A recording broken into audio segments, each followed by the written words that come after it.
के नियमों के अनुसार चर्चा के लिए हम तैयार रहते हैं। हमने 2 दिन तक विपक्ष के चर्चा करी कि इसको बाद में किया जाए, 2 सत्र बाद में किया जाए, मगर नहीं माने। हमने हाँ भर दी। मेरा दायित्व है मान्यवर कि हमने क्यों ना बोली थी। ना बोलने के 2 कारण थे। एक कारण था कि चर्चा गहन पुनः निरीक्षण के नाम पर वो मांगते थे, एसआईआर के नाम पर मांगते थे। मान्यवर, मेरा बहुत स्पष्ट मत है कि एसआईआर पर इस सदन पे चर्चा नहीं हो सकती, क्योंकि गहन पुनः निरीक्षण की जिम्मेदारी भारत के चुनाव आयोग की है। भारत का चुनाव आयोग और चुनाव आयुक्त ये सरकार के तहत काम नहीं करते। अगर जब चर्चा होती है और कुछ सवाल खड़े किए जाएंगे तो इसका जवाब कौन देगा? मान्यवर, जब उन्होंने कहा कि हम चुनाव सुधार पर चर्चा करने के लिए तैयार है, हम तुरंत मान गए और आज चुनाव सुधार पर ही चर्चा हुई। मान्यवर, लगभग 63 प्लीज मान्य दादा बीमार हो, मैं समझ रहा हूं, मगर बीमार ज्यादा हो तो घर पे रहा करो, यहां सदन का माहौल मत बिगाड़िए। मान्यवर, 63 सदस्यों ने प्लीज ऐसे माहौल अरे ठीक यार, रहना चाहिए। व्यक्तिगत बात है मेरी और दादा के बीच में। माहौल ठीक रहना चाहिए। मान्यवर, 63 सदस्यों ने पक्ष और विपक्ष से इस चर्चा में हिस्सा लिया है और जो चर्चा का समय हुआ था तय, उससे ज्यादा आपने समय लिया है। इसलिए भी मैं आपका धन्यवाद व्यक्त करना चाहता हूं।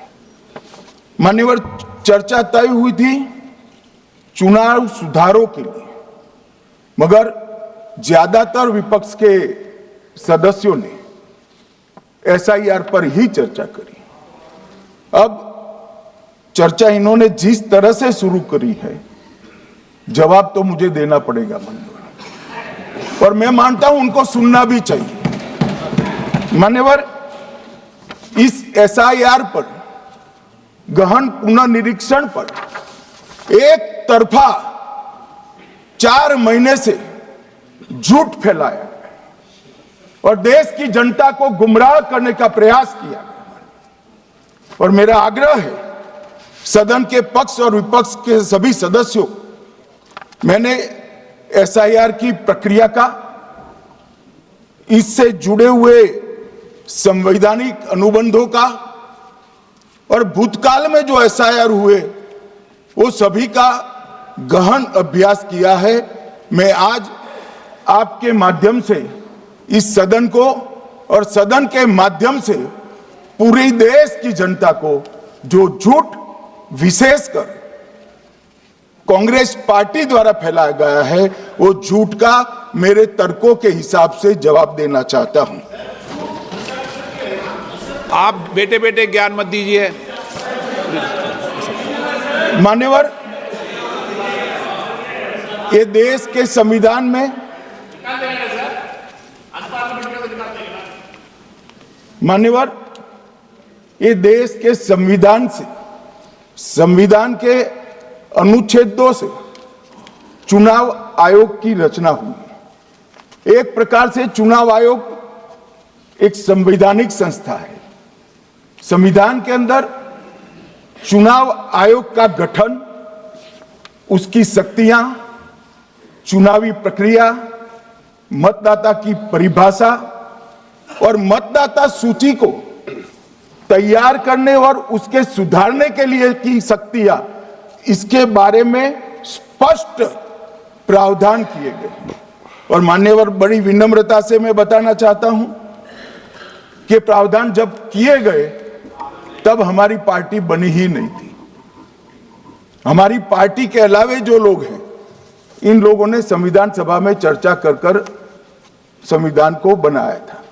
इसलिए ये पूरी चुनाव की प्रक्रिया जो संविधान के अंदर व्याख्यायित की गई है, और आज जो हो रहा है, ये दोनों के बीच में क्या अंतर है और आरोप क्या है, इसको मैं जवाब देना चाहता हूं। माननीय, फ्री एंड फेयर चुनाव कराने का हमारा संविधान ने जिम्मेदारी चुनाव आयोग की तय की। मतदाता सूची बनाने की और मतदाता सूची में सुधार करने की जिम्मेदारी भी चुनाव आयोग को दी।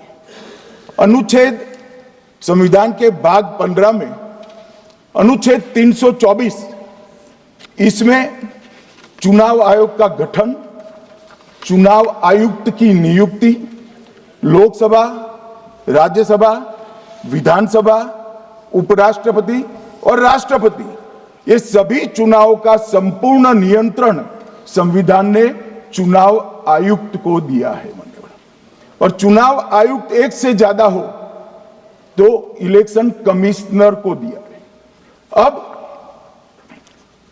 325 जो अनुच्छेद है, वो किसी भी पात्र मतदाता को मतदाता सूची से बाहर नहीं रखा जाता, इसका प्रावधान करता है। मगर 326 एक गहन पुनर्निरीक्षण के लिए, एसआईआर के लिए बहुत महत्वपूर्ण है। क्या है 326? मान्यवर, इन्होंने मतदाता की पात्रता, योग्यता और मतदाता होने की शर्तें आर्टिकल 326 में तय की है। और वो शर्तें क्या है? सबसे पहली शर्त है कि मतदाता भारत का नागरिक होना चाहिए, विदेशी नहीं होना चाहिए। ये सबसे पहली शर्त है। और ये कह रहे हैं कि चुनाव आयोग क्यों ये कर रहा है? भाई, इसका दायित्व है, इसलिए कर रहे हैं। दूसरी है, 18 साल से ज्यादा आयु का व्यक्ति मतदाता बन सकता है। तीसरा, वैधता का निर्धारण मानसिक असमर्थता, अपराध और भ्रष्टाचार में संलिप्तता के लिए जो कानून ने समय समय पर तय किया है, इसके पर। तो ये 3 पात्रताओं के आधार पर भारत के मतदाता होने की बात तय होती है। और ये 3 चीजें किसने देखनी है मान्यवर? चुनाव आयुक्त को देखनी है। चीफ इलेक्शन इलेक्शन कमीशन मतलब चीफ इलेक्शन कमिश्नर और कमिश्नर्स ने देखनी है। और 327 में मतदाता सूची, सीमांकन, चुनाव संचालन और उसके लिए कानून बनाने की सिफारिश संसद को करने की सत्ता चुनाव आयोग को दी है। कल हमारे सदस्य मनीष तिवारी कहते थे गहन पुनर्निरीक्षण का इनको अधिकार ही नहीं है। आर्टिकल 327 पूर्ण अधिकार देता है कि मतदाता सूची इस व्याख्या के आधार पर बनाने का अधिकार चुनाव आयोग को है। मान्यवर, अब एसआईआर पर ही सवाल उठा दिए। मान्यवर, इन्होंने कहा कि एसआईआर आज क्यों हो रहा है। मैं इनको थोड़ा इतिहास बता, और मान्यवर एक नई फैशन हो गई है, इतिहास बताते हैं तो नाराज हो जाते हैं कि आप इतिहास मत बताइए। अरे भला, कोई भी प्रक्रिया, कोई भी देश, कोई भी समाज इतिहास को छोड़कर कैसे आगे बढ़ सकता है? इतिहास कोई भी समाज का महत्वपूर्ण अंग है। मान्यवर, हमारे लोकतांत्रिक इतिहास की शुरुआत 1952 से हुई। तो सबसे पहला गहन पुनर्निरीक्षण एसआईआर कब हुआ? 1952 में। एसआईआर की क्या जरूरत है वो कहते हैं, इसलिए मैं कहता हूं। तो उस वक्त प्रधानमंत्री कौन थे? जवाहरलाल नेहरू। किस पार्टी से थे?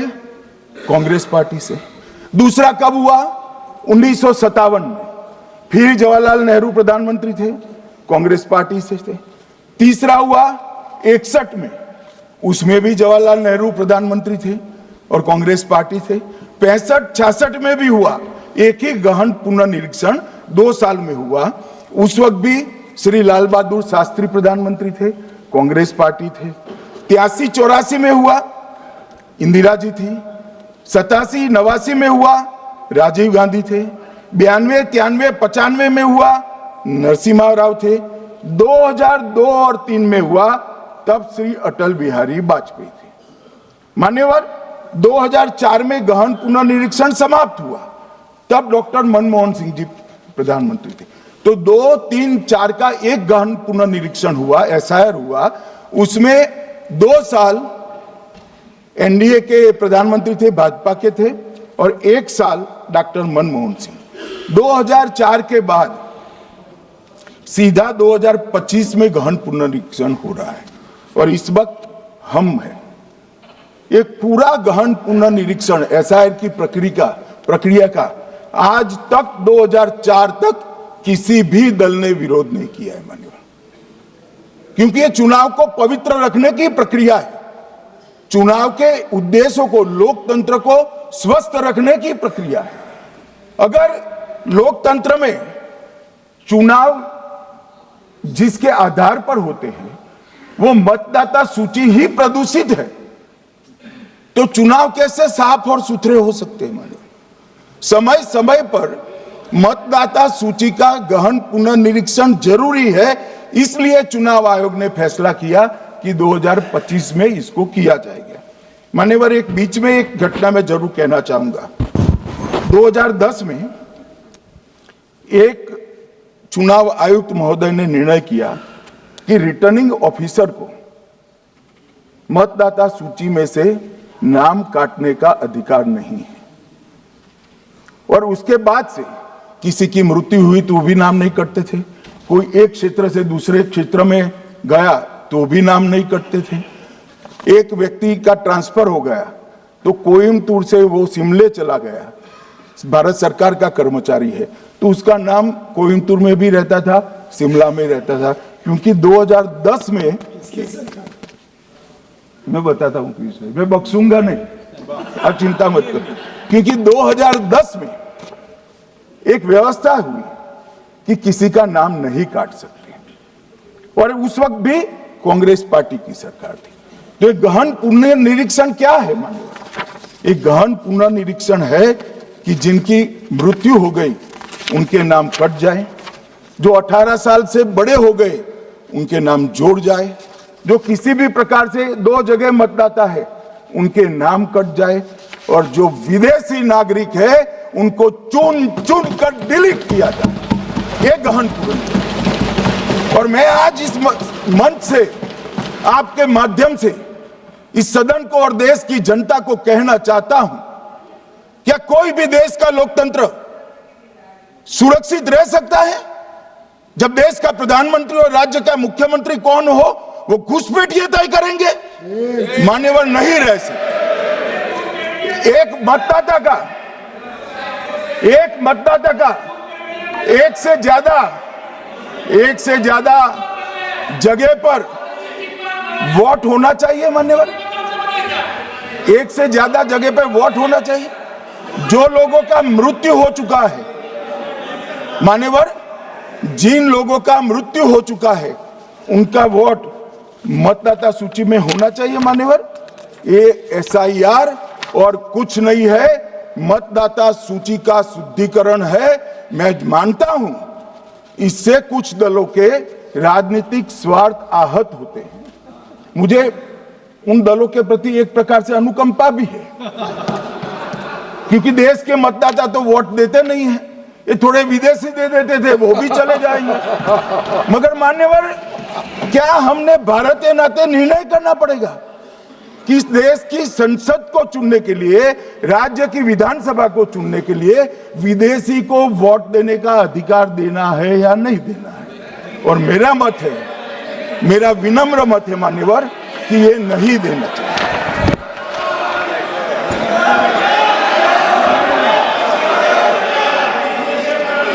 दादा बैठ जाइए प्लीज प्लीज।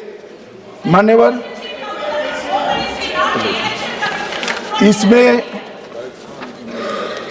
इसमें कानूनी स्थिति का प्रश्न नहीं है। अभी सांसद महोदया बोला कि इलेक्शन कमीशन का अधिकार नहीं है। लाल बाबू हुसैन 1995 में एक वाद हुआ मान्यवर, भारत की सर्वोच्च अदालत तक वो वाद पहुंचा। लाल बाबू हुसैन बनाम मतदाता रजिस्ट्रेशन ऑफिसर 1995 में इसका जजमेंट आया और उसमें अदालत ने स्पष्ट कहा, देश की सर्वोच्च अदालत ने कहा, मैं नहीं कह रहा, जहां मतदाता का नाम दर्ज किया जाना है वहां रिटर्निंग ऑफिसर ये सुनिश्चित कर सकता है कि आवेदक भारत का नागरिक है या नहीं है। ये लोग जो कहते हैं इलेक्शन कमीशन कैसे तय करेगा, ये इनकी ड्यूटी है और ये हमारा निर्णय नहीं है, भारत की सर्वोच्च अदालत का निर्णय है और हम सब भारत की सर्वोच्च अदालत के निर्णय से बंधे हुए हैं। किसी को भी अगर वेरीफाई करना है तो लाल बाबू हुसैन बनाम मतदाता रजिस्ट्रेशन ऑफिसर 1995 का जजमेंट निकालकर मान्यवर दे दे। मान्यवर, विपक्ष के नेता राहुल गांधी जी ने 5 नवंबर 2025 को एक प्रेस कॉन्फ्रेंस में परमाणु बम फोड़ा। अब वो परमाणु बम के अंदर उन्होंने कहा कि हरियाणा में एक ही घर में 501 वोट पड़ गए। चुनाव आयोग ने इतनी स्पष्टता करी कि हाउस नंबर 265 कोई छोटा मकान नहीं है और 1 एकड़ का पुश्तैनी प्लॉट में अनेक परिवार बस रहे, मगर वहां हर परिवार के घर का नंबर नहीं दिया गया है, इसलिए सब जगह हाउस नंबर 501 दिया गया और एक परिवार की तो 3 पीढ़ियां साथ में रह सकती है। और पुराने नंबर से ही जब हरियाणा में कांग्रेस की सरकार चुनी गई तब से ये नंबर इसी तरह से चल रहा है। ये ना कोई फर्जी घर है ना फर्जी वोटर है। मान्यवर, वोट चोरी का नैरेटिव बनाने के लिए मान्यवर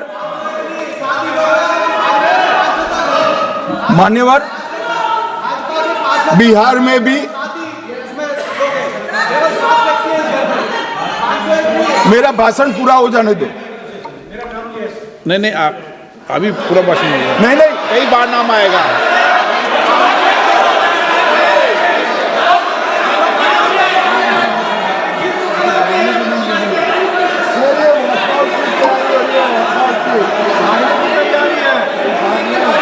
माननीय सदस्य,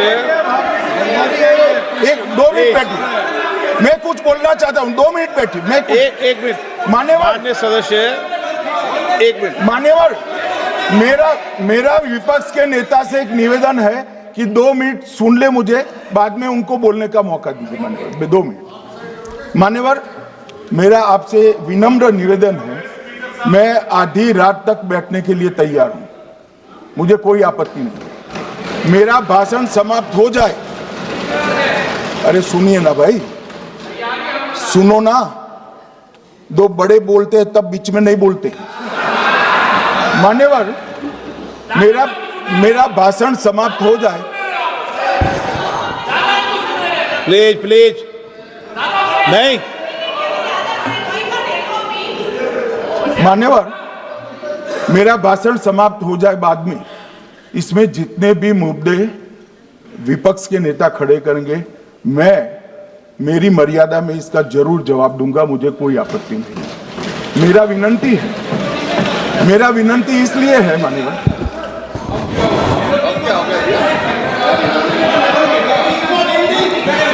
एक मिनट, उनको पूरी बात करने दें। हाँ। मान्यवर, मेरा विनंती भी, मान्यवर,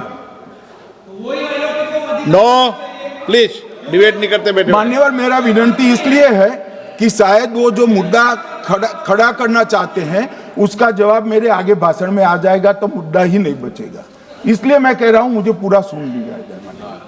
मान्यवर, बिहार में एक मतदाता की उम्र 34 साल बताई गई, 34 साल की है, इसको 124 साल बताया गया।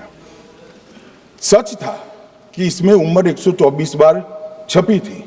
बाद में मिंता देवी जी ने खुद बताया कि उन्होंने ऑनलाइन आवेदन किया था और वो ऑनलाइन आवेदन करने में गलती हो गई, इसके कारण उम्र 124 बार साल छपी थी।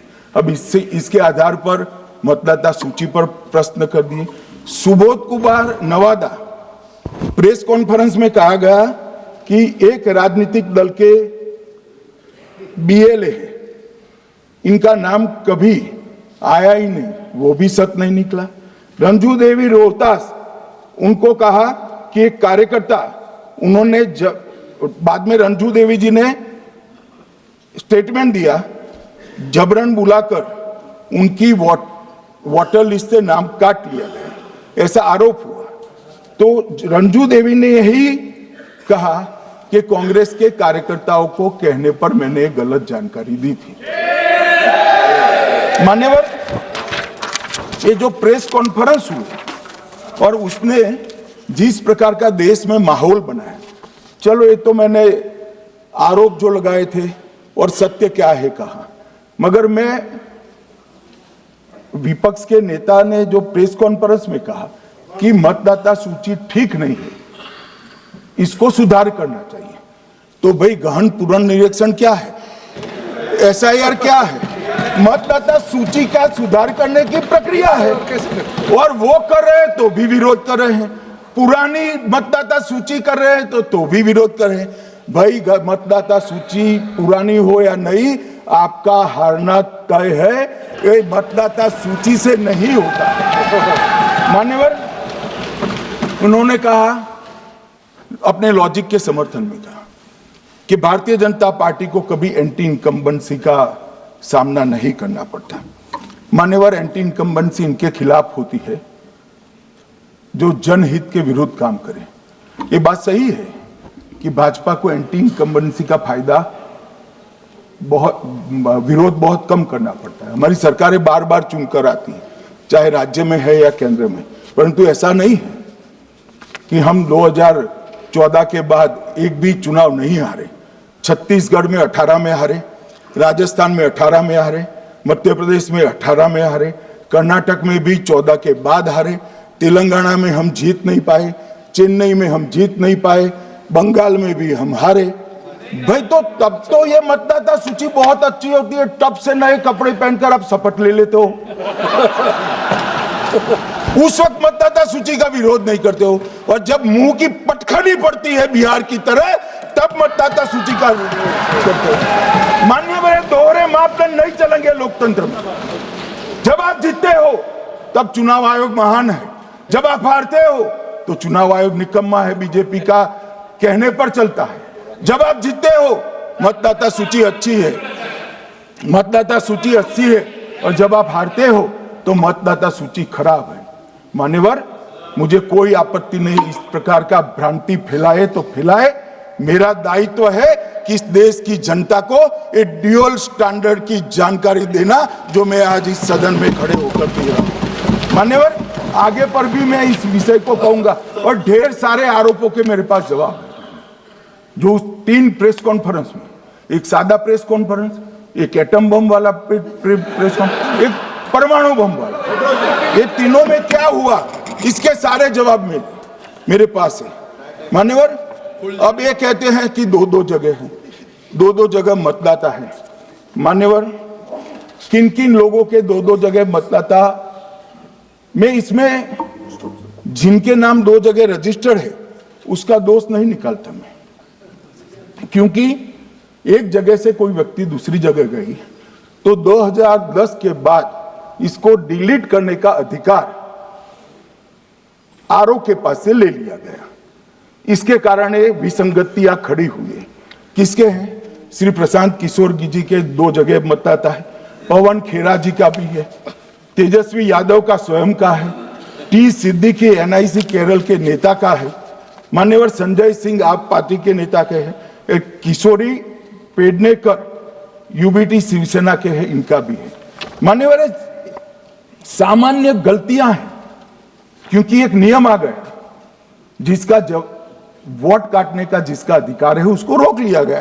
तो आरओ वोट काट नहीं सकता था, इसलिए 2 जगह रह गया।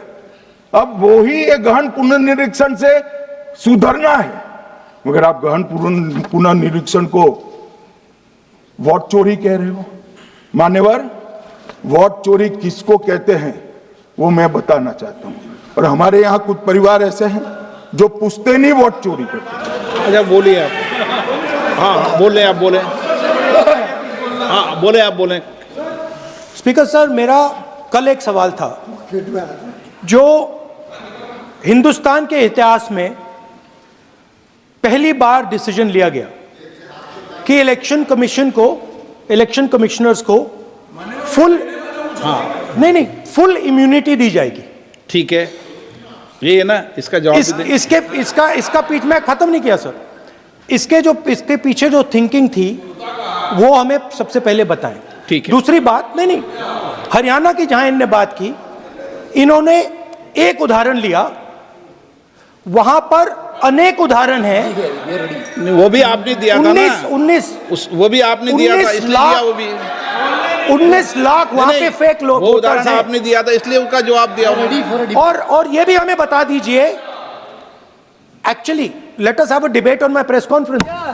Let us go, let us have very good idea, let us have a debate on the press conferences. Amit Shah ji, I challenge you to have a debate on the 3 press conferences. Please. ठीक है, बैठ जाइए, बैठ जाइए। माननीय, please माननीय, आपने बात की थी, प्लीज।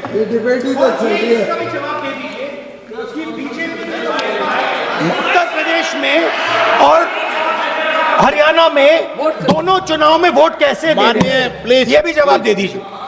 माननीय गृहमंत्री जी। मान्यवर, पहली बात मैं स्पष्ट करना चाहता हूं, मैं 30 साल से विधानसभा और संसद में जनप्रतिनिधि के रूप में चुनकर आता हूं। मुझे लंबा अनुभव है संसदीय प्रणाली का। विपक्ष के नेता महोदय कहते हैं कि पहले मेरी बात का आप जवाब दीजिए, मैं सुनना चाहता हूं। आपकी मुनसफी से संसद नहीं चलेगी। मेरे आप बोलने का क्रम मैं तय करूंगा, इस तरह से नहीं चलेगी संसद। मान्यवर, उनको धैर्य रखना चाहिए, मेरा जवाब सुनने का। इनकी एक एक बात का जवाब मैं दूंगा, मगर मेरे भाषण का क्रम वो तय नहीं कर सकते, मैं करूंगा, क्योंकि मैं बोल रहा हूं।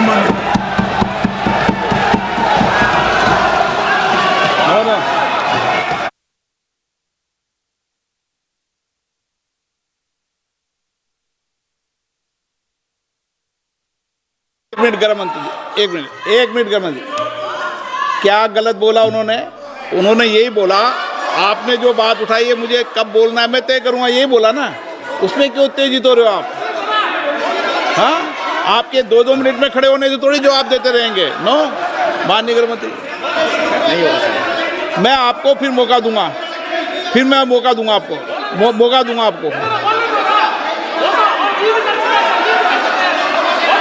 हाँ बोलिए, बोलिए सर।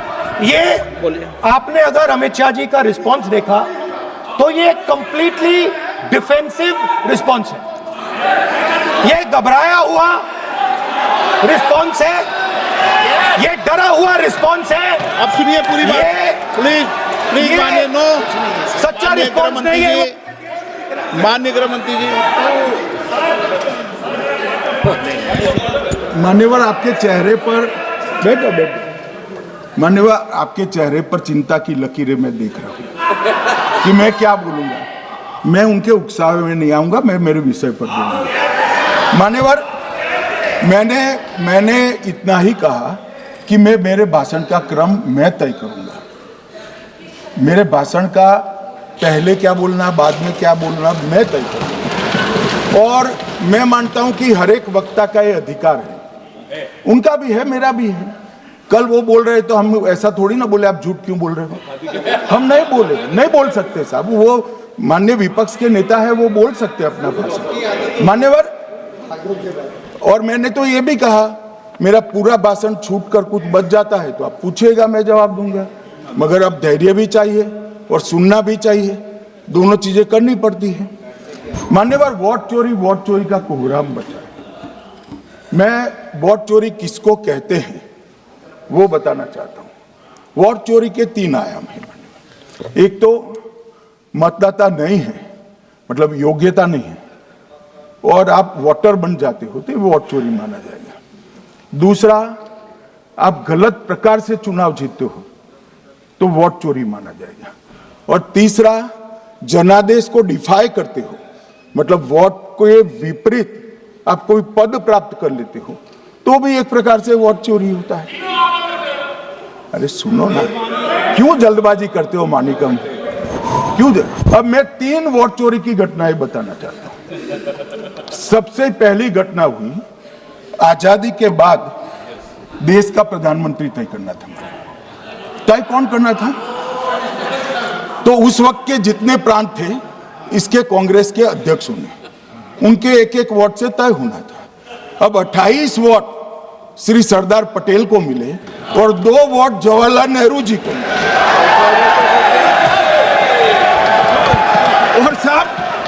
और साहब प्रधानमंत्री जवाहरलाल जी बने।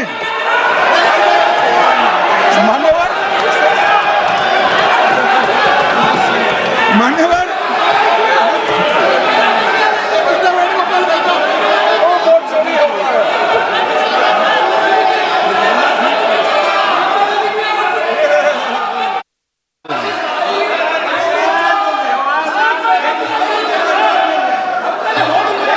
प्लीज, माननीय गृह मंत्री जी, माननीय गृह मंत्री जी,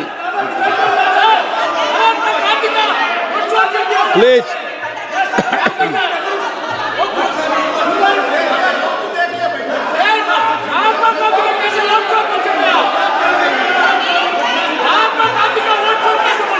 बैठो बैठो, बैठिए माने, प्लीज प्लीज प्लीज।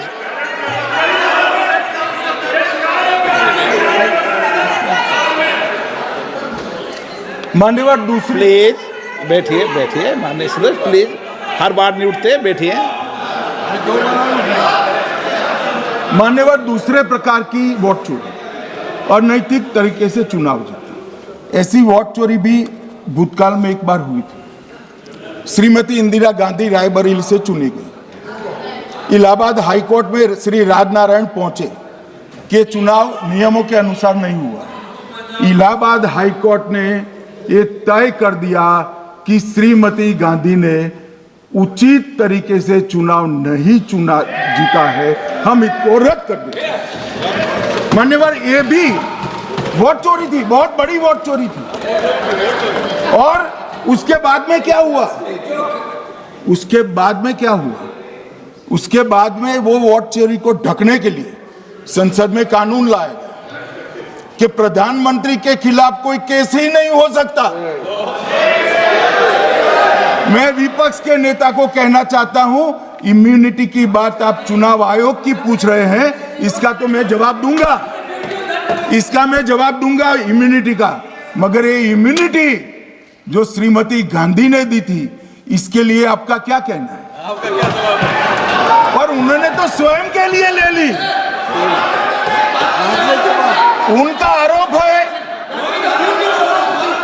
प्लीज, ऐसे नहीं चलता मान्यवर, आप जब बोले, जब 5-5 मिनट उठेंगे क्या? ये मान्यवर, उनका आरोप है। आप भी बोले नौ गलत, 1-1 मिनट में सदस्य नहीं उठेगा ना। मान्यवर, उनका आरोप है कि सरकार ने बनाया तो लोकतंत्र ने बनाया, तो जो समय का केस था वो बताया है, आगे का तो बताया। मोदी जी को भी सब लोगों ने प्रधानमंत्री बनाया है भाई, आपकी कृपा से नहीं बने हैं।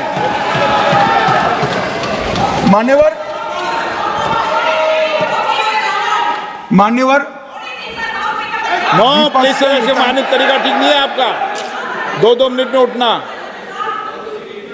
मान्यवर, विपक्ष के नेता ने कहा कि आपने चुनाव आयुक्तों को इम्यूनिटी दी थी। इनका आरोप सत्य नहीं है, मैं इसकी बात बाद में करता हूं। परंतु हमने तो चलो मानो चुनाव आयुक्त को इम्यूनिटी दी, श्रीमती गांधी ने तो अपने आप को इम्यूनिटी दी थी, और फिर जब ये संवैधानिक सुधार के वायरस चैलेंज हुए तो वो केस जीतने के लिए 2, 3 और 4 नंबर के सर्वोच्च न्यायालय के जज को बाईपास कर चौथे नंबर के जज को चीफ जस्टिस बनाया और वहां केस भी जीत लिया। और मान्यवर, ये तो इतिहास है, कौन झुठला सकता है? इनको कोई पढ़ाता नहीं है इतिहास, ये तो इतिहास है, सर्वोच्च अदालत और संसद के रिकॉर्ड में रखा हुआ इतिहास है। इसके खिलाफ लल्लन सिंह जैसे कितने लोग पूरा जीवन लड़े बिहार में, इमरजेंसी के खिलाफ जेल में गए, लाखों लोग गए। और तीसरी वोट चोरी कहना चाहता हूं, तीसरी वोट चोरी का प्रकार मैंने बताया था कि योग्यता नहीं है और मतदाता बन जाना। अभी एक वाद पहुंचा है, वाद मतलब डिस्प्यूट पहुंचा है दिल्ली की सिविल अदालत में। उसमें डिस्प्यूट ये है कि सोनिया गांधी जी इस देश की नागरिक बनने से पहले मतदाता बने।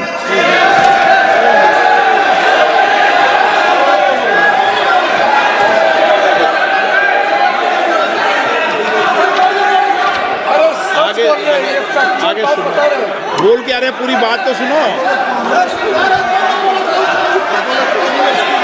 मान्यवर,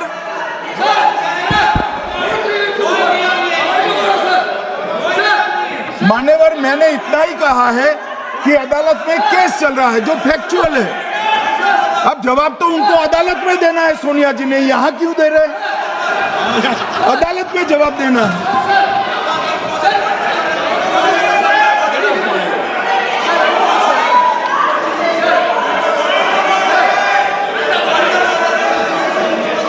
बीच के भाषण में पॉइंट ऑफ ऑर्डर नहीं होता। नहीं है सर, मुझे याद है जो माननीय सदस्य नहीं है, ये 352 ये रहा, 352 टेबल पे रहता है, मुझे वहां याद है 352। Home Minister is speaking about an issue which is pending in a court. Actually, what happens is, Rosaville court, some senior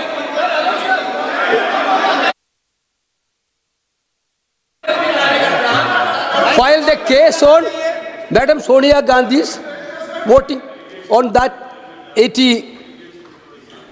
Sir, that Ross Avenue court dismissed that case without, there is no substance in that Okay. case. After that, the same person given an appeal. Gandhi not even voted in that election. I am challenging Home Minister. Okay. Sonia Gandhi not even voted that election. Can you prove it? Can you prove it? Sir, misleading statement a Home Minister doing. Sir, you are, what is this, sir? एक minute please दादा, एक minute please. No, बैठिए। No मान्य please. देखिए मान्य सदस्य, 2 दिन से मैं चर्चा को सुन रहा हूं और 2 दिन से चर्चा को सुन रहा हूं और 352 आपने भी पढ़ा है, मैंने भी पढ़ा है, ठीक है ना। कई बार इधर से भी उधर से भी इस विषय को कई बार बोला गया है। जब डिबेट चलती है उसके संदर्भ में कई विषयों को बोला जाता है, ठीक है ना। और इसीलिए सुनिए बात, माननीय गृह मंत्री जी ने, आपने आधी बात सुनकर हर 2-2 मिनट में उठने लगोगे, ऐसे चर्चा नहीं होती। आप उनकी पूरी बात को सुनिए, क्या संदर्भ था, उन्होंने कोई फैसला नहीं दिया है, उन्होंने एक जानकारी जो आई है वो जानकारी सदन के पटल पे रखी है। अब मुझे सुनिए तो, अब आपने एक मुद्दा खड़ा किया, मुझे जवाब तो देने दीजिए। मान्यवर, मैंने कुछ ऐसा नहीं कहा, मैंने सिर्फ इतना कहा है कि एक वाद दायर हुआ है दिल्ली की अदालत में। मैंने कोई कंक्लूजन नहीं कहा, मैंने कहा कंक्लूजन कहा, मैंने कोई कंक्लूजन नहीं कहा। कंक्लूजन तो जब उनका नोटिस का जवाब वो दे देगी तब अदालत देगी, तब फिर से बताऊंगा मैं। मगर अभी तो मैंने सिर्फ इतना कहा है कि वहां एक केस रजिस्टर्ड हुआ है जिसमें श्रीमती गांधी को नोटिस इश्यू किया है। इसमें इतने लाल पीले होने की जरूरत क्या है? मान्यवर, हम सबका साझा दायित्व है। हम भी विपक्ष में बैठे, हम चुनाव जितने जीते हैं इससे ज्यादा हारे हैं। हम लोगों का तो एक प्रकार से पौना जिंदगी ही विपक्ष में ही चला गया, चाहे राज्य हो या केंद्र हो। कई चुनाव हमारे, हमने चुनाव आयुक्त और चुनाव आयोग पर कभी आरोप नहीं लगाया। एक नया पैटर्न खड़ा हुआ, एक नया पैटर्न। मैं पूरा वाक्य नहीं बताना चाहता। श्रीमती ममता बनर्जी ने चुनाव आयोग पर आरोप लगाए, स्टालिन जी ने लगाए, बीडी सतीशन जी ने लगाए, श्री राहुल गांधी ने लगाए, मल्लिकार्जुन खड़गे जी ने लगाए, तेजस्वी यादव जी ने लगाए, अखिलेश यादव जी ने लगाए, वी शिवन कुट्टी ने लगाए, हेमंत सोरेन जी ने लगाए, भगवंत मान जी ने लगाए। अब पहले तो ऐसी परंपरा सिर्फ कांग्रेस पार्टी में थी, मगर संपर्क का दोष कहता होता है साहब, ये सारे इंडिया अलायंस वाले चुनाव आयोग के खिलाफ आते। मान्यवर, चुनाव आयोग एक तटस्थता से चुनाव कराने वाला संस्थान बनाया गया और इसकी मान्यता कोई पॉलिटिकल पार्टी ने नहीं दी। भाग और अनुच्छेदों के तहत हमारे संविधान ने दी है और ये संवैधानिक प्रक्रिया है। इस संवैधानिक प्रक्रिया पर सवाल खड़े कर कर, अनर्गल आरोप कर कर आप पूरे चुनाव आयोग की एक प्रकार से पूरे दुनिया में इसकी छवि को धूमिल करने का काम कर रहे हैं। आपको लगता है कि आप सरकार की छवि धूमिल करें? ना जी, आप पूरी दुनिया में भारत के लोकतंत्र की छवि को धूमिल करें।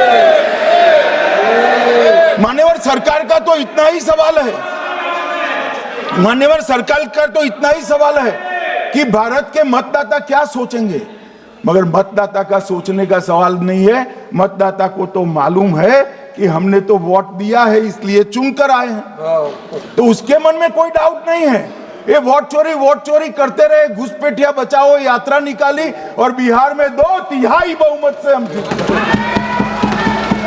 मान्यवर, ये जो नई परंपरा शुरू हुई कि देश के अंदर चुनाव न जीते तो चुनाव आयोग को बदनाम करो, चुनाव प्रक्रिया को बदनाम करो, मतदाता सूची को बदनाम करो, ये हमारे लोकतंत्र का भला नहीं करेगी। यही आयुक्त के तहत, यही सरकार के होते हुए आप कई चुनाव जीते हैं। हम कुछ नहीं बोले हैं, हम पार्टी में बैठकर इसकी मीमांसा की, मगर ये लोग चुनाव आयोग पर प्लीज नो, आप बैठिए, आप ठीक है बैठिए। माननीय सदस्य प्लीज प्लीज। मान्यवर, मैं थोड़ी स्पष्टता के लिए आंकड़ा देना चाहता हूं। मई 14 में श्रीमान नरेंद्र मोदी इस देश के प्रधानमंत्री बने, तब से उनको आपत्ति है। तो एनडीए क्या क्या जीती? 3 लोकसभा चुनाव हम जीते, 41 राज्यों के विधानसभा चुनाव जीते, तो हम 44 विधानसभा टोटल चुनाव जीते हैं 2024 से 25 तक। मगर वो भी 30 चुनाव जीते हैं अलग अलग विधानसभा में, 30 जगह पे। अगर मतदाता सूची करेक्ट है तो क्यों शपथ लिया, क्यों चुनाव लड़ा? आप बताइए देश की जनता को। आप लोग यहाँ कैसे पहुंचे? श्री राहुल गांधी जहां से चुनकर आए थे, वो वायनाड की मतदाता सूची में भी मेरी पार्टी ने प्रेस कॉन्फ्रेंस कर इसी प्रकार की डिस्क्रिपेंसी को बताया है। इसका जवाब नहीं देते। हमने अमेठी का भी बताया है, इसका जवाब नहीं देते हैं। मान्यवर, ये चुनाव की मतदाता सूची में जो थोड़ी बहुत गलतियां हैं, उसको वो लोग मुद्दा बनाते हैं चुनाव हारने का। चुनाव हारने का कारण है नहीं, मैं अंत में बताऊंगा क्यों हारते हो चुनाव, मैं बताऊंगा मान्यवर अंत। परंतु फिर भी चलो मान ले कि मतदाता सूची ठीक नहीं है, तो गहन पुनर्निरीक्षण का मतलब ही यह है कि मतदाता सूची को सुधारने की प्रक्रिया।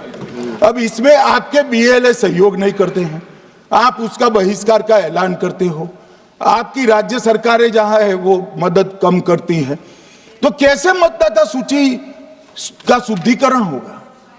जो आपकी डिमांड है वो ही चुनाव आयोग कर रहा है। आपकी डिमांड है कि मतदाता सूची ठीक हो, वो चुनाव आयोग कर रहा है, मगर हुआ क्या है मान्यवर मालूम है? इनको अब अगर प्रेस में कोई पत्रकार उनको पसंद ना आए ऐसा सवाल पूछते हैं तो तुम बीजेपी के एजेंट हो ऐसा कहते हैं। मान्यवर, सवाल जो भी हो उसको लेना चाहिए। मान्यवर, पत्रकार कभी बीजेपी का एजेंट नहीं होता है, मगर आप अगर ऐसा मानते हो कि लोकतंत्र में आपको पसंद आए ऐसे ही सवाल पत्रकार पूछे तो ये नहीं हो सकता। इमरजेंसी नहीं है भाई, इमरजेंसी नहीं है। मान्यवर, एक प्रेस में कोई सवाल पूछता है तो कहते हैं बीजेपी के एजेंट है, केस हारते हैं तो जज पर आरोप कर देते हैं, चुनाव हारते हैं तो ईवीएम पर आरोप करते हैं, ईवीएम की दलील अब गले नहीं उतरती तो वोट चोरी का मुद्दा लेकर आए, वोट चोरी का मुद्दा लेकर पूरा बिहार में यात्रा निकाली, फिर भी हार गए। अब हारने का कारण आपका नेतृत्व है, ये हारने का कारण ईवीएम और मतदाता सूची नहीं। और अगर ये मानते हैं मान्यवर, अगर ये मानते हैं कि इनको कोई पूछने वाला नहीं है, भगवान करे मैं गलत पड़ जाऊं, कांग्रेस के कार्यकर्ता इनका हिसाब मांगेंगे। एक दिन कांग्रेस के कार्यकर्ता इनका हिसाब मांगेंगे कि इतने चुनाव कैसे हार गए। मान्यवर, कोई जज आजादी के इतने साल में नहीं हुआ है मान्यवर कि कोई जज एक जजमेंट दे तो जज के खिलाफ इंपीचमेंट लेकर आते हैं। अपनी वोट बैंक को एड्रेस करने के लिए इंपीचमेंट लेकर आते हैं मान्यवर। और ये सारे ने तो साइन कर दिया, साथ ही साथ उद्धव जी ने भी साइन कर दिया। उद्धव जी, जजमेंट क्या है? एक पहाड़ी पर मान्यता है कि हाँ सबसे ऊपर दिया जलाया जाए। मान्यवर, एक वोट बैंक को संभालने के लिए एक हाईकोर्ट के जज के सामने इंपीचमेंट लेकर आए हैं। देश की जनता उनको मदद नहीं करे।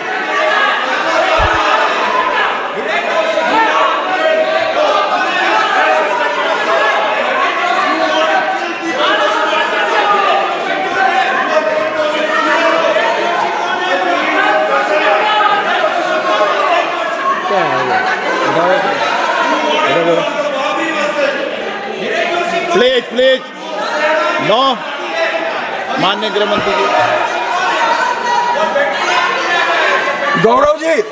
गौरव जी बैठ जाइए, नया मुद्दा शुरू हो रहा है।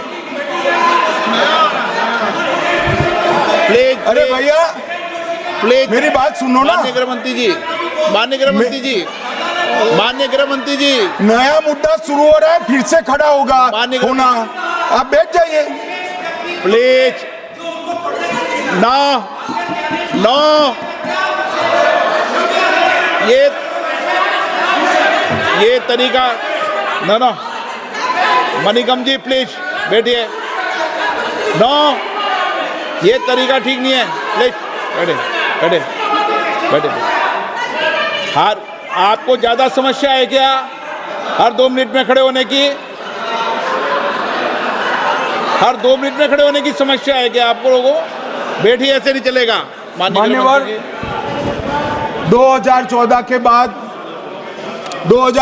के बाद अरे दादा ये भी बैठ गए, अब बैठ जाओ। मान्यवर, 2014 के बाद हारने की परंपरा शुरू हुई। हारने की परंपरा शुरू होने के बाद हाँ जीते ही है, मगर हारने की भी परंपरा हुई है। मान्यवर, हारने की परंपरा शुरू करने के बाद इन्होंने सबसे पहले ईवीएम को निशाना बनाया। आज मैं आपके माध्यम से सदन को और सदन के माध्यम से देश की जनता को बताना चाहता हूं, ईवीएम कौन लेकर आया इस देश में? मान्यवर, कौन लेकर आया? 15 मार्च 1989 को जब राजीव गांधी इस देश के प्रधानमंत्री थे, तब ईवीएम लाने का कानूनी बदलाव किया गया था। सुन लो। अब राजीव गांधी के ईवीएम के कानून का भी विरोध कर रहे हैं मान्यवर। इसके बाद में, अरे सुनो ना क्या प्रक्रिया हुई। इसके बाद में ईवीएम के खिलाफ किसी ने याचिका करी। इस देश की सर्वोच्च न्यायालय के 5 जजों ने बैठकर ईवीएम के कानूनी बदलाव को 2002 में उचित ठहराया। मानो राजीव गांधी को भी नहीं मानते, सर्वोच्च अदालत को भी नहीं मानते हैं।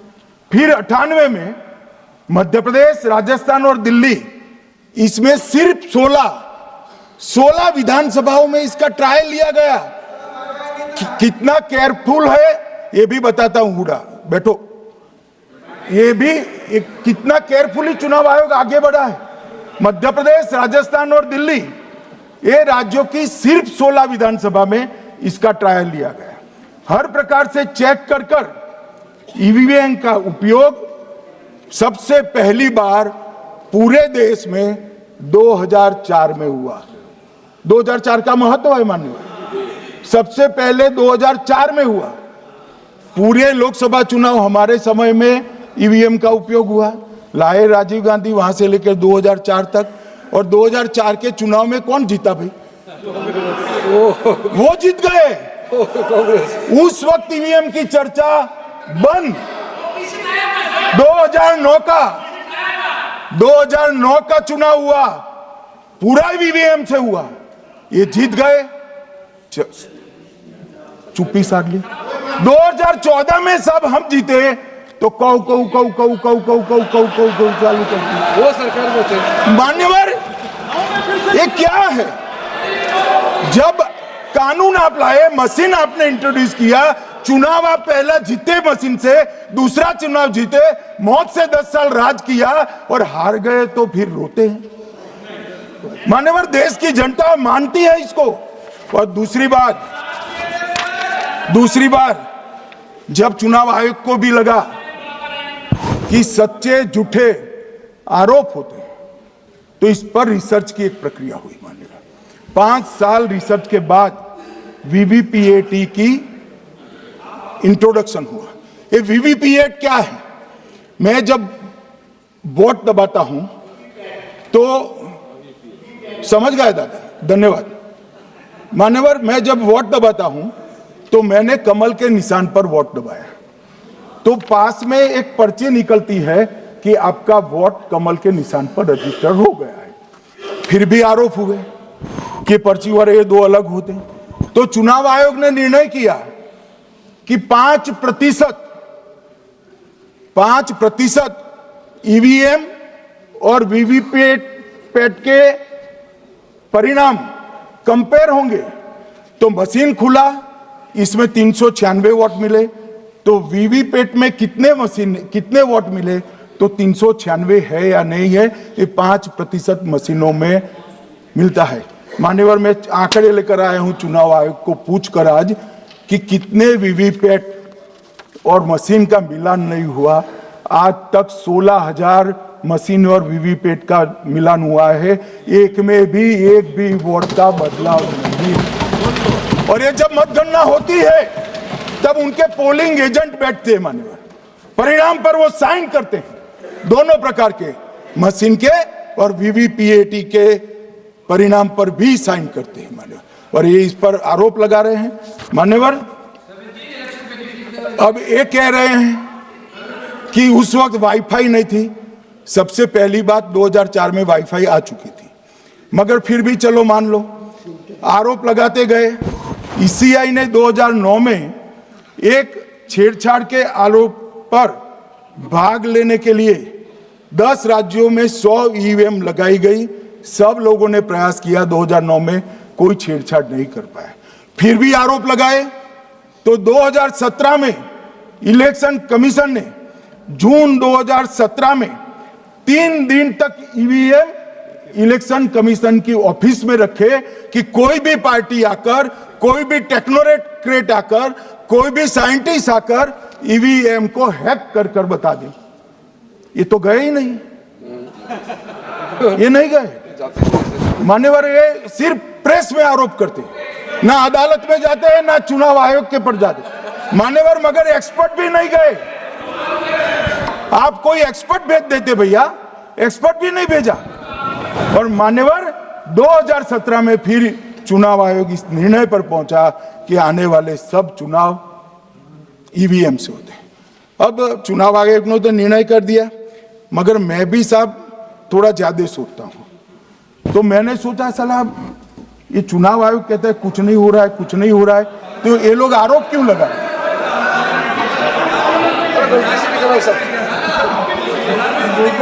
मान्यवर मेरे शब्द कोई ऐसे हो तो काट दीजिए। काट दिया राहुल जी। मान्यवर मैंने सोचा कि भाई कुछ गलती नहीं है, मान्यवर कोई गलती नहीं है, तो ये लोग विरोध क्यों कर रहे हैं? फिर मुझे याद आया कि मान्यवर जब इनके जमाने में चुनाव होते थे, बिहार और यूपी में सरकारें बनाती होती थी, पूरे के पूरे वोट के बक्से हाईजैक कर लिए जाते। ईवीएम आने से ये बंद हो गया, ईवीएम आने से बंद हो गया। और मान्यवर चुनाव की चोरी बंद हुई है, इसलिए पेट में दर्द हो रहा है। ईवीएम का दोष नहीं है, चुनाव जीतने का तरीका जनादेश नहीं था, करप्ट प्रैक्टिसेस थी, इसके कारण चुनाव जीतते थे। अब आज ये पूरे एक्सपोज हो चुके हैं। जब जनादेश पर चुनाव होता है तो आप जीत सकते हो, जीतो, स्वागत है उसका, मगर जब हारते हो तो अन्य कारण बताना, जैसे पहले मैंने कहा ऐसा बताना, ये ठीक नहीं है। मान्यवर कल मैंने लीडर ऑपोजिशन का भाषण स्वयं यहां बैठकर सुना है। पूरा भाषण उनका धागों में उलझ गया, थ्रेड्स में उलझ गया। मान्यवर ये कहते हैं पीएम का शेड्यूल देखकर चुनाव आयोग चुनाव तय करता है। मेरा सभी सांसद महोदय से करबद्ध निवेदन है कि चुनाव होने के पहले के 1 महीने पीएम का शेड्यूल, और पीएम को लगभग 24 और 16 कितना होता है, 40 महीना हो गया। इसमें से किसी भी 1 महीने का शेड्यूल दिखाओ। पीएम की गति ही इतनी है, कोई भी महीना उठाओगे तो इतने ही प्रवास करते हैं। मानवर इसको चुनाव का कोई लेन देन नहीं है। हमारे प्रधानमंत्री जनसंपर्क में आजादी के बाद सबसे ज्यादा प्रवास करने वाला प्रधानमंत्री। और मैं जानता हूं साहब, मैं जानता हूं नरेंद्र मोदी जी को 2001 से मैं बता सकता हूं, एक भी दिन की छुट्टी नहीं, एक भी वैकेशन नहीं, लगातार जनता का काम करना। मैंने कभी नहीं देखा उनको वैकेशन में। कई बार इनका अनुकरण करने का प्रयास करते हैं तो बीपी बढ़ जाता है इतना, ये फिर रुक जाएंगे प्लीज। मान्यवर ये पूरी चर्चा चुनाव सुधार पर थी। मैंने आज ये भी जांच करा,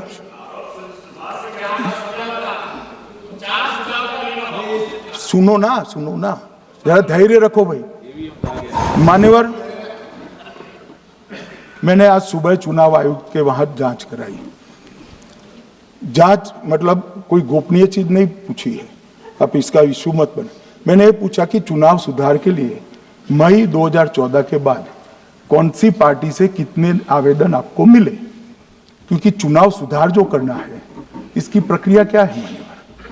चुनाव सुधार सभी राजनीतिक दलों के साथ चर्चा कर चुनाव आयोग भारत सरकार के विधि मंत्रालय को भेजता है और विधि मंत्रालय इसका कानून बनाकर संसद के सामने रखता है। ये प्रक्रिया है। तो मैंने सोचा कि इतना बड़ा हो हल्ला हुआ तो ढेर सारे चुनाव सुधार कांग्रेस पार्टी ने दिए होंगे, तो मैं जरा उसका पूछा कर दूं, लगे हाथ तो इसकी भी बात कर लूं। इसमें गोपनीय क्या है? तो मैंने पूछा तो साहब मुझे एक रहस्य मालूम पड़ा कि आज तक मई 2014 से चुनाव आयोग को एक भी चुनाव सुधार का सुझाव कांग्रेस पार्टी से नहीं। मान्यवर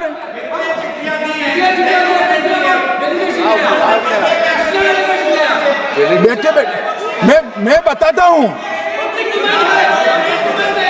मान्यवर। मैं जवाब पूछोगे क्या?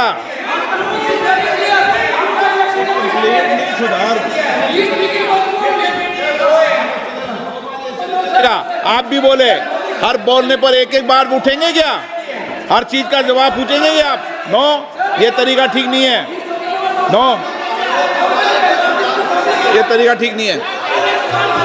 नो नो माननीय सदस्य, प्लीज बैठिए बैठिए बैठिए बैठिए बैठिए बैठिए बैठिए बैठिए अच्छी परंपरा रखें। ओके,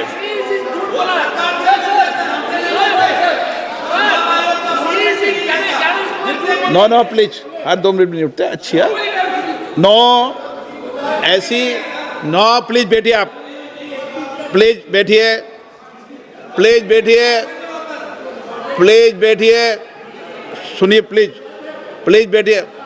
माननीय सदस्यगण, ये कभी परंपरा नहीं रही कि सत्ता पक्ष और प्रतिपक्ष का कोई भी माननीय सदस्य कभी बोल रहा हो तो हर विषय पर बैठे बैठे टिप्पणी करना या हर विषय पर खड़े होकर सवाल पूछना, ये परंपरा कभी नहीं रही। आपने भी भाषण दिया आज, आपको कोई ने बीच में उठ के पूछा कोई ने? माननीय गृह मंत्री जी, अच्छी परंपराएं लागू करो, अच्छी तरह चलाएं सदन। मैं मेरे स्टेटमेंट पर कायम हूं। नरेंद्र मोदी सरकार बनने के बाद आज तक कांग्रेस पार्टी ने चुनाव आयोग को एक भी चुनाव सुधार का प्रपोजल नहीं दिया। मान्यवर, ये कई बार मिलने गए हैं, मैंने उनका प्रेस कॉन्फ्रेंस भी देखा है। उनका प्रेस कॉन्फ्रेंस था चुनाव प्रक्रिया के अंदर उनका जो डिस्प्यूट है वो ऑन गोइंग इलेक्शन में इसको रजू करने का। चुनाव सुधार जो होता है, चुनाव के पहले चुनाव के नियम जो तय होते हैं, इसके लिए सभी दलों को बाकायदा पत्र लिखा जाता है और कोई मांगे तो उसको समय भी देना पड़ता है। ये दो अलग चीज है। माननीय गृह मंत्री, मान्यवर, 1 मिनट गृह मंत्री। माननीय सदस्यगण, सदन का समय माननीय गृह मंत्री जी के वक्तव्य की समाप्ति तक बढ़ाया जाता है। माननीय गृह मंत्री जी। मान्यवर, कर विपक्ष के नेता ने 3 सवाल पूछे थे और 4 सुझाव दिए थे। पहला सवाल था मुख्य न्यायाधीश को चुनाव आयोग चयन समिति से बाहर क्यों निकाला गया, पहला सवाल था। दूसरा सवाल था दिसंबर 2003 में कानून बदलकर चुनाव आयोग को पूर्ण प्रतिरक्षा क्यों दी गई। और तीसरा शार्प क्वेश्चन था सीसीटीवी फुटेज 45 दिन में नष्ट करने का कानून क्यों लाए। कानून नहीं लाए हैं, सर्कुलर चुनाव आयोग ने इश्यू किया है, मगर ठीक है, हार्द में समझ रहा हूं ये क्यों कर रहे हैं। ये 3 इसके जवाब थे। मान्यवर, मैं इसमें से सबसे पहले सवाल का जवाब देना चाहता हूं। मान्यवर,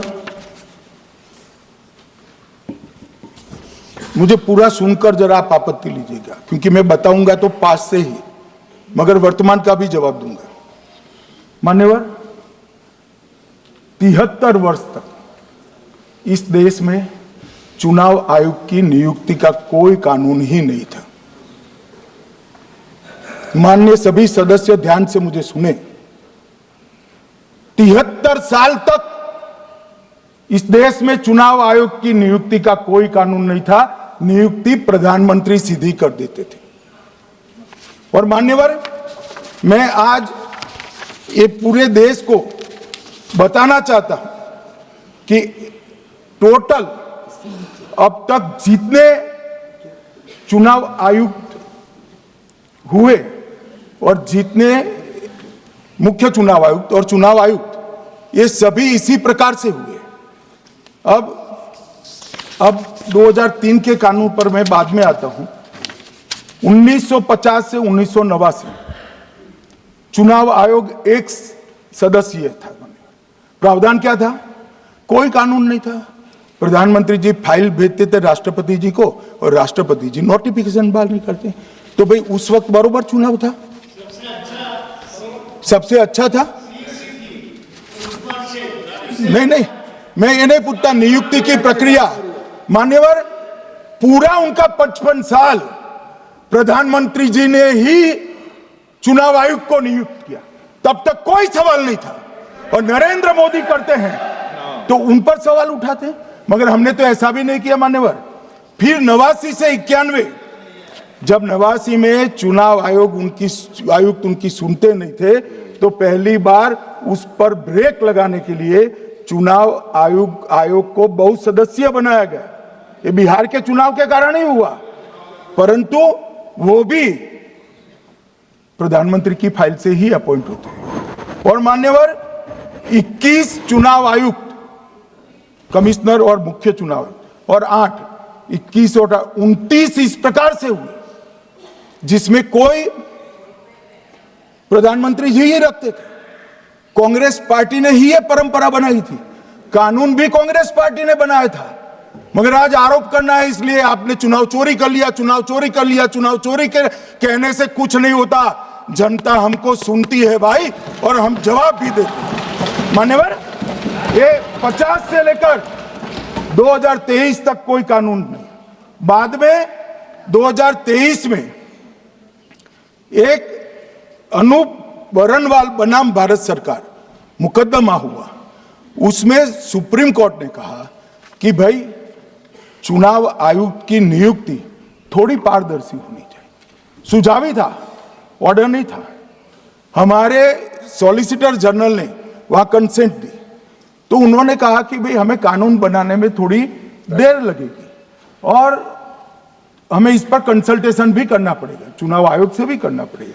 तो उन्होंने कहा ठीक है, अगर आप सहमत हैं, मैं जजमेंट और आर्गुमेंट पढ़कर अगर आप सहमत हैं तो जब तक कानून नहीं बनता, चीफ जस्टिस ऑफ इंडिया की अध्यक्षता में एक कमेटी बने और प्रधानमंत्री और विपक्ष के नेता इसके मेंबर। हमें कोई आपत्ति नहीं, हमने हाँ बोला सर, और विपक्ष के नेता भी थे, प्रधानमंत्री थे और सीजे। 2023 में कानून बन गया। कानून क्या बना? विपक्ष के नेता, प्रधानमंत्री तय करेंगे, वो एक मंत्री और स्वयं प्रधानमंत्री, ये 3 लोग बैठकर चर्चा कर मेरिट्स में चुनाव आयुक्त और मुख्य चुनाव आयुक्त की नियुक्ति करेंगे।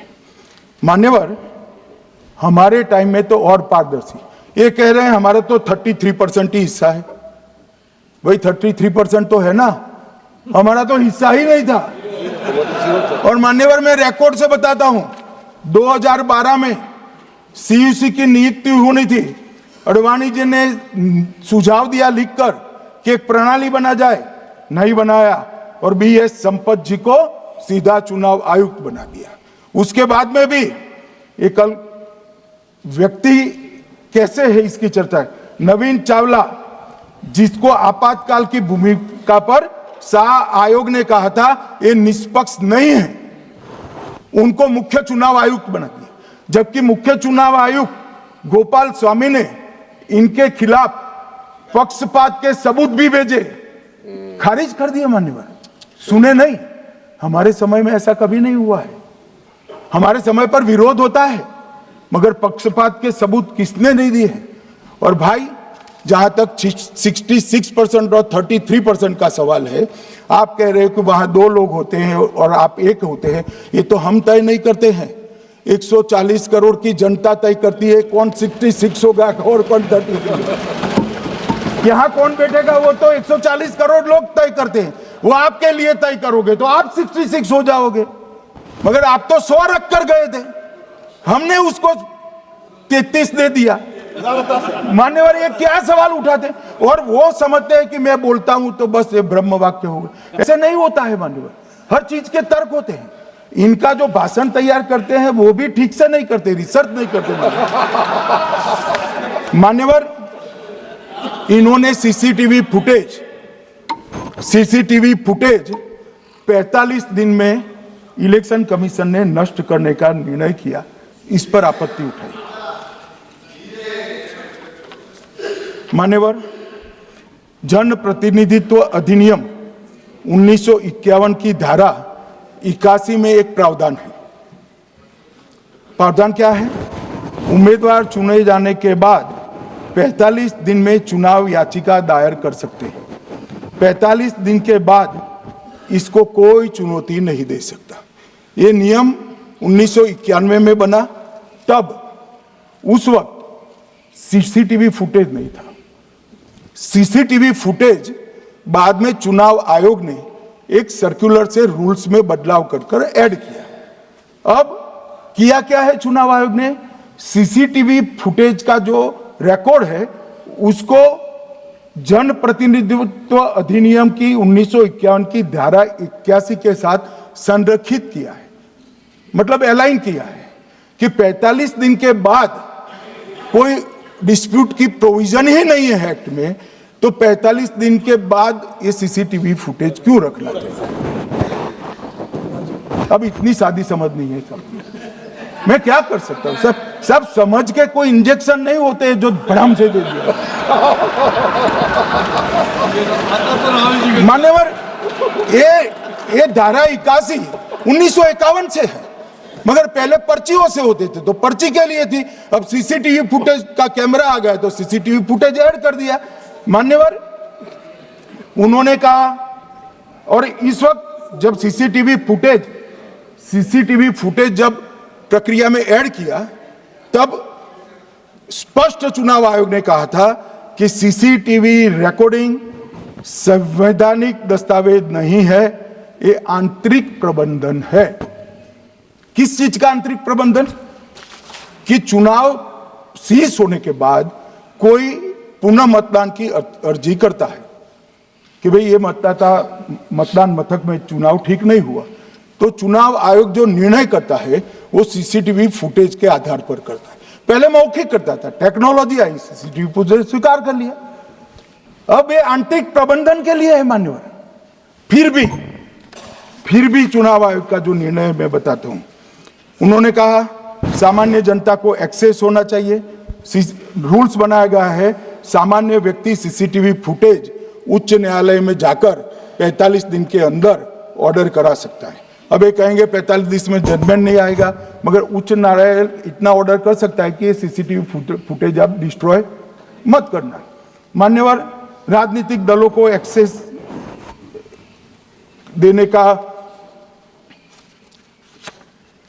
उन्होंने प्रावधान करा है, तो वो चुनाव को चैलेंज करे राजनीतिक दल 45 दिन के अंदर। ऑटोमेटिक जो चुनाव चैलेंज होता है मान्यवर, उसका सीसीटीवी फुटेज नियमों से हम चुनाव आयोग रिजर्व कर देता है। मान्यवर, ये प्रक्रिया कुछ पढ़ते नहीं। इसके बाद पॉलिटिकल एजेंटों को एक्सेस होनी चाहिए। पॉलिटिकल एजेंट भी मान्यवर हाईकोर्ट से इसको प्राप्त कर सकता है। अब करते कुछ नहीं, एक भी ना हाईकोर्ट में अर्जी करी, ना चुनाव आयोग में करी, और सीसीटीवी फुटेज का बहाना लेकर बोलने लगे। अब इतने लाखों बूथों का सीसीटीवी फुटेज हर नागरिक मांगने लगा कोई कारण के बगैर, तो किस प्रकार से चुनाव आयोग दे सकता है? किस प्रकार से दे सकता है? यहां हुआ क्या है, सब प्राप्त करना चाहते हैं वो प्रेस कॉन्फ्रेंस करना। उनको लगता है कि मेरी प्रेस कॉन्फ्रेंस ये संवैधानिक प्रावधान के तहत होती है। ऐसा नहीं होता है। वे प्रेस कॉन्फ्रेंस जो करते हो जिन मुद्दों का, इसकी लीक कर अर्जी दे दो, टपक से मिल जाएगी सारी दिख, मगर अर्जी नहीं करते, कोर्ट में नहीं जाते हैं, चुनाव आयोग में नहीं जाते हैं, और चुनाव चोरी हो गया, चुनाव चोरी हो गया, चुनाव चोरी हो गया करते। मान्यवर, ऐसे नहीं चलेगा। इस देश को, लोकतंत्र को आप धूमिल नहीं कर सकते, और सबने सीखना चाहिए, और भाषण ढंग से तैयार करने का भी सीखना चाहिए। मान्यवर,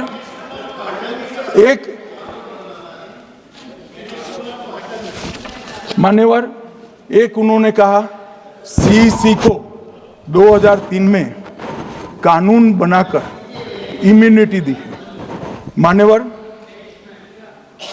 representation of the people act 1950 में ही ईसीआई के अधिकारियों को जो इम्यूनिटी प्राप्त है, उससे जरा भी बढ़ोतरी नहीं करी।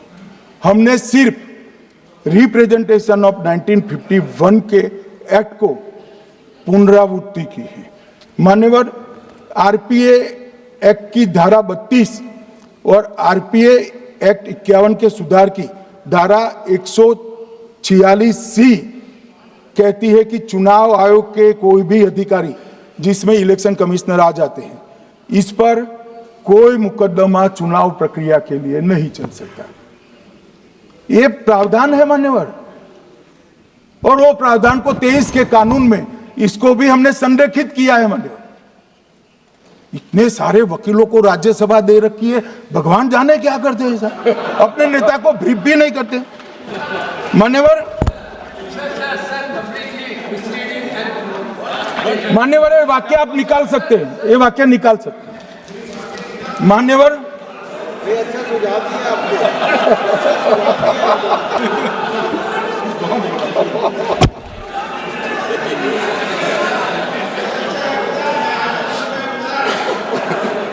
मान्यवर, फिर ये सब हो रहा कल देर रात को मान्यवर मैं मेरा भाषण तैयार कर लूं, तो मैंने अपने आप को पूछा कि ये सब इतना स्पष्ट है तो ये मुद्दा क्यों उठा रहे। मेरी समझ में अगर इतना पढ़कर आता है तो उन्होंने भी तो पढ़ा होगा। ये मुद्दा क्यों उठा रहे? मूल मुद्दा है अवैध घुसपैठियों को मतदाता सूची में रखने। इन लोगों ने मान्यवर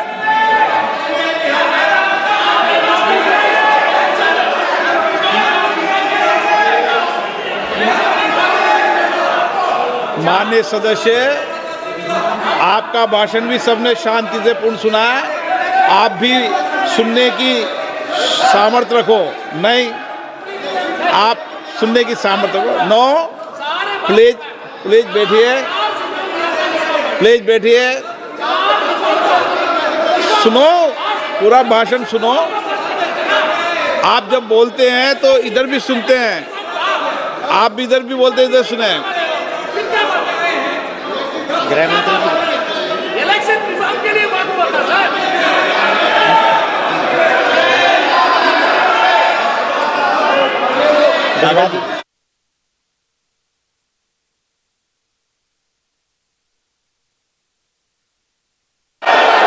माननीय सदस्य, आप जब बोलते हैं तो इधर भी सुनते हैं, पूरे सुनने की क्षमता रखो। सर, ये लोग डर गए हैं, जवाब नहीं सुन सकते हैं। इतना दिनों से देश के सामने में झूठ फैला करके इन्होंने गुमराह करके चर्चा मंगा। आज गृह मंत्री जी एक बात का जवाब दे रहे हैं, ये भाग गए, डर गए, सुन भी नहीं सकते ये। अगर ये सुन नहीं सकते हैं, इतना दिनों से संसद के समय बर्बाद क्यों किया? अगर सच्चाई नहीं सुन सकते तो इतना दिनों तक सरकार पर संसद के समय लोगों को रंग फैला करके क्यों समय बर्बाद किया? ये दिखा रहे, हमको मालूम था ये भागने वाले हैं। सच्चाई को सुनना चाहिए, सच्चाई को सुनना चाहिए। और जब सच्चाई सामने में आया तो डर गए, सुनने का कैपेसिटी तक नहीं है और इतना गुमराह किया।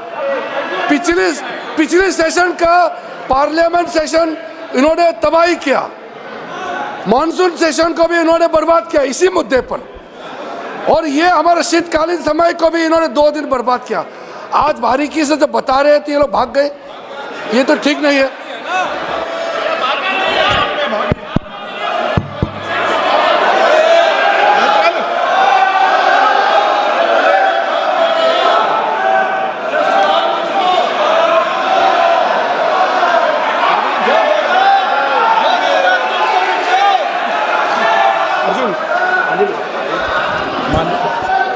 मान्यवर, ये 200 बार भी बहसकार करेंगे, एक भी अवैध घुसपैठियों को इस देश में हम वोट नहीं देंगे। ये हमारे एनडीए का पॉलिसी है मान्यवर। डिटेक्ट मतलब ढूंढो, डिलीट करो, मतदाता सूची में नाम काटो और उनको डिपोर्ट करो। हम संवैधानिक प्रक्रिया कर कर डिटेक्ट, डिलीट और डिपोर्ट ये पूरा करेंगे। ये क्यों सदन छोड़कर भाग गए? मैं इनके सामने तो कोई बात भी नहीं कर रहा था, ना कांग्रेस पार्टी के सामने बात कर रहा था। मैं तो बात कर रहा था घुसपैठियों को देश के बाहर निकालने की। अब ये तो देखिए साहब, अगर मैंने इतने सारे आरोप करे श्री जवाहरलाल नेहरू पर, इंदिरा गांधी पर, इनके पिताजी पर, सोनिया जी पर, तब भागते तो लाजिम था। ये घुसपैठियों को लिए भाग गए क्योंकि उनकी हमारी पॉलिसी है डिटेक्ट, डिलीट और डिपोर्ट। उनकी पॉलिसी है नॉर्मलाइज कर दो घुसपैठ को, उसके बाद में मान्यता प्रदान कर दो और चुनाव में मतदाता सूची में डालकर फॉर्मलाइज कर दो। मगर साहब ये लंबे समय तक नहीं चलना। मैं मेरे मन से मानता हूं, मेरे पार्टी के सिद्धांत तो है ही, मगर मैं मानता हूं कि जनसांख्यिकी में इतना बड़ा परिवर्तन देश के लिए बहुत बड़ा खतरा है।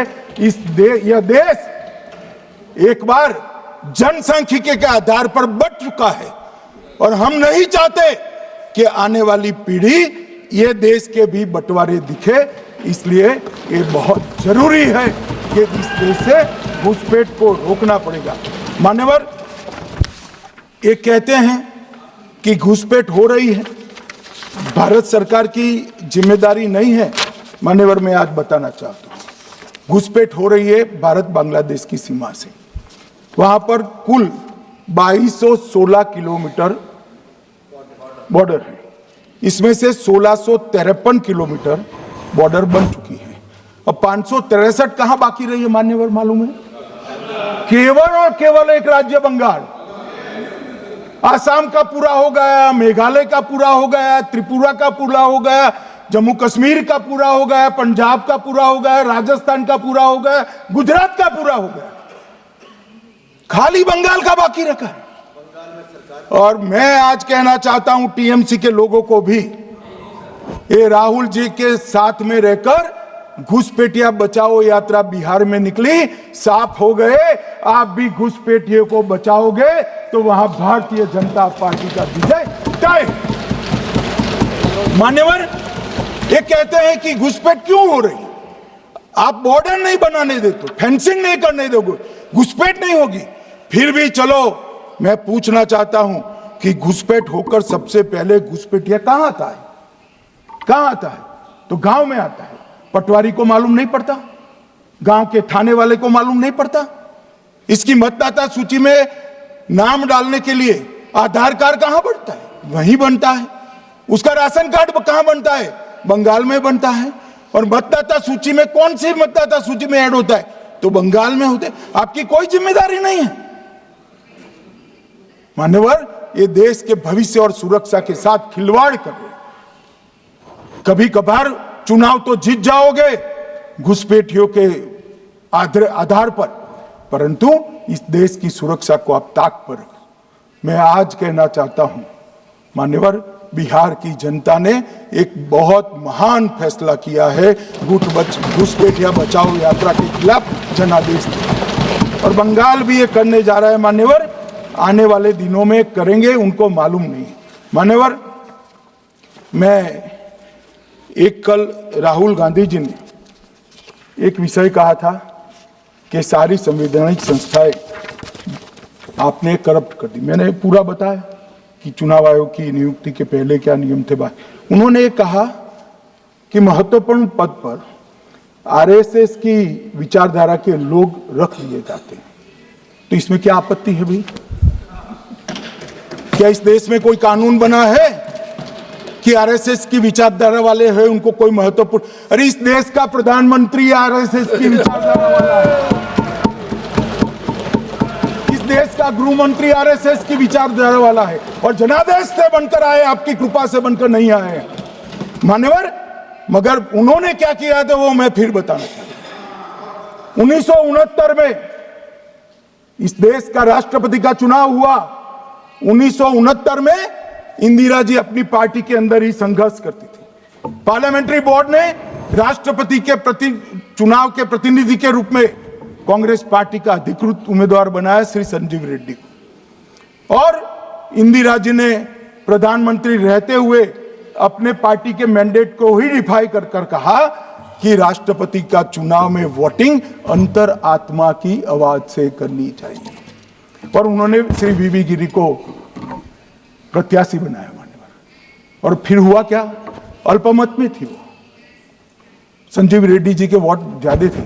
जीतने के लिए उन्होंने कम्युनिस्टों से समाधान किया और इस देश की सारे संस्थान पर, शिक्षा संस्थान पर, महत्वपूर्ण संवैधानिक पद पर कम्युनिस्टों को बिठाने का काम ये इंदिरा गांधी जी ने। और वहीं से इस देश के विमर्श को बदलने का काम किया है, वहीं से किया है। वामपंथी विचारधारा इस देश के प्रकृति को, इस देश के स्वभाव को, इस देश की जनता को स्वीकार्य नहीं है और इसीलिए वामपंथी लुप्त हो गए मान्यवर। उन्होंने इस देश के युवा धन को वामपंथी विचारधारा पर डाइवर्ट करने का काम किया है, जो 2014 से फिर से नरेंद्र मोदी जी ने इसको एक अच्छी तरीके से, लोकतांत्रिक तरीके से परिष्कृत करने का काम कर रहे हैं मान्यवर। और ये कह रहे हैं कि आरएसएस के विचारधारा वालों को रखते हैं। कोई ऐसा कानून नहीं है मान्यवर कि आरएसएस की विचारधारा वाला व्यक्ति कोई, आरएसएस की विचारधारा क्या है? देश के लिए मरना ही आरएसएस की विचारधारा है। देश को समृद्धि के परम शिखर पर ले जाना ही आरएसएस की विचारधारा है। देश की संस्कृति का झंडा बुलंद करना ही आरएसएस की विचारधारा। ये क्या समझाते हैं? हम ऐसे मान लेंगे? हम नहीं डरते साहब किसी से, हम नहीं डरते। मैं मेरी ही बात करता हूं। मैं तो 10 साल का था और नारे लगाता था, आसाम की गलियां सुनी है, इंदिरा गांधी खूनी है। हम तो वहां से लड़ते लड़ते आए हैं, हम नहीं डरते मान्यवर। और मान्यवर, इन्होंने कहा कि वोट चोरी से जीतते हैं। वोट चोरी से नहीं जीते हैं। आपने सर्जिकल स्ट्राइक का विरोध किया, इसलिए हम जीते। आपने एयर स्ट्राइक का विरोध किया, इसलिए जीते हैं। आपने 370 हटाने का विरोध किया, इसलिए जीते हैं। आपने राम मंदिर बनाने का विरोध किया, इसलिए जीते हैं। आपने घुसपैठियों को हटाने का विरोध किया, इसलिए जीते हैं। आपने सीएए का विरोध किया, इसलिए हम जीते हैं। आपने ट्रिपल तलाक हटाने का विरोध किया, इसलिए जीते हैं। और आप 1 नेशन 1 इलेक्शन का विरोध कर रहे हो, इसलिए हम फिर से जीते हैं मान्यवर। 60 करोड़ गरीबों के घर में इस देश के प्रधानमंत्री जी ने घर पहुंचाया, गैस पहुंचाया, पानी पहुंचाया, शौचालय पहुंचाया, 5 किलो अनाज मुफ्त पहुंचाया और 5 लाख तक की दवाइयां मुफ्त कर दी। क्या समझते हैं कि वोट चोरी कर कर जीते हैं? इस देश के इंफ्रास्ट्रक्चर को 40 साल देख लीजिए और हमारे 11 साल देख लीजिए, इंफ्रास्ट्रक्चर को 3 गुना बढ़ाने का काम हमारे प्रधानमंत्री नरेंद्र मोदी। और इसलिए जनता हमें जिताती है। और मैं तो अभी भी कहना चाहता हूं, चले गए हैं मान्यवर, मैं अभी भी कहना चाहता हूं,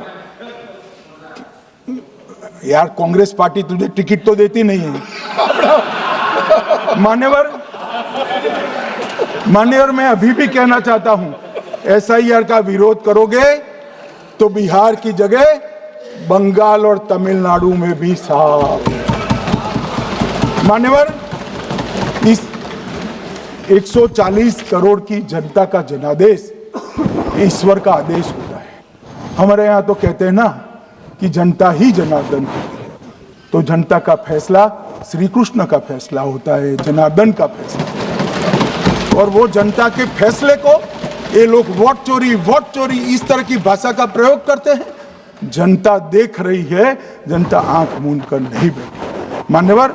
मैं तो धन्यवाद करना चाहूंगा हमारे पार्लियामेंट्री अफेयर्स मिनिस्टर का कि इन्होंने तो एक अलग रास्ता कर एसआईआर पर चर्चा कर ली। वरना इनका झूठ एक तरफा जनता में जा रहा था। आज आपने भी मुझे इतना विपुल मात्रा में समय दिया, जरूरत पड़ी वहां प्रोटेक्शन भी दिया, मुझे संरक्षण दिया, इसलिए मैं आपका भी धन्यवाद करना चाहता हूं।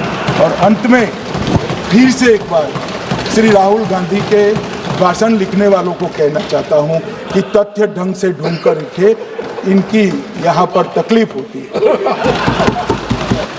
सभा की कार्रवाई कल गुरुवार दिनांक 11 दिसंबर 2025 को प्राप्त 11 बजे तक के लिए स्थगित की जाती है।